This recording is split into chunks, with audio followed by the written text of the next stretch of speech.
అవకాశం ప్రయత్నం నేర్పిస్తుంది. అవసరం పోరాటం నేర్పిస్తుంది. అవమానం విలువ నేర్పిస్తుంది. అనుమానం జాగ్రత్త నేర్పిస్తుంది. జీవితం మనకు పాఠాలు చెప్పడానికి టీచర్‌లా ముందుకు రాదు. అది పరిస్థితుల రూపంలో వస్తుంది.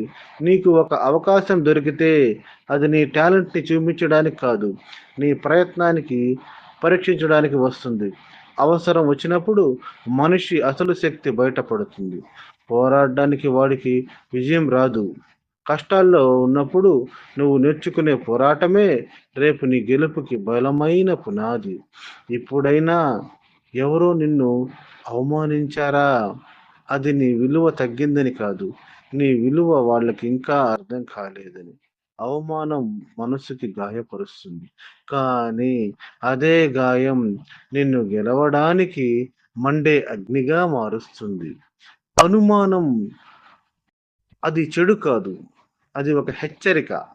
ఎవరిని నమ్మాలో, ఎవరిని దూరంగా ఉంచాలో జాగ్రత్తగా ఉండమని జీవితం చెప్పేటటువంటి సిగ్నల్. జీవితం ప్రతి సంఘటనతో ఒక కొత్త పాఠం నేర్పిస్తుంది.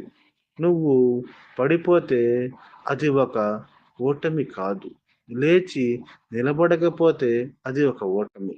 గుర్తుంచుకో, అవకాశం వచ్చినప్పుడు ప్రయత్నించు. అవమానం వచ్చినప్పుడు పోరాడు. అవమానం వచ్చినప్పుడు నిరూపించు. అనుమానం వచ్చినప్పుడు జాగ్రత్తగా అడుగులు వేయి. ఒకరోజు నీ కథను చూసి ఇతరులు మోటివేట్‌గా తీసుకోవాలి. నీ జీవితం ఆ విధంగా మారాలి. ఇప్పుడే ప్రారంభించు. ఈ క్షణం నుంచే నీలో ఉన్న శక్తిని నువ్వు నమ్ము. ఎందుకంటే నీ జీవితం మారడానికి అన్ని శక్తులు నీ లోపలే ఉన్నాయి. ఇవన్నీ నీలోనే ఉన్నాయని నువ్వు గ్రహించాలి ముందు.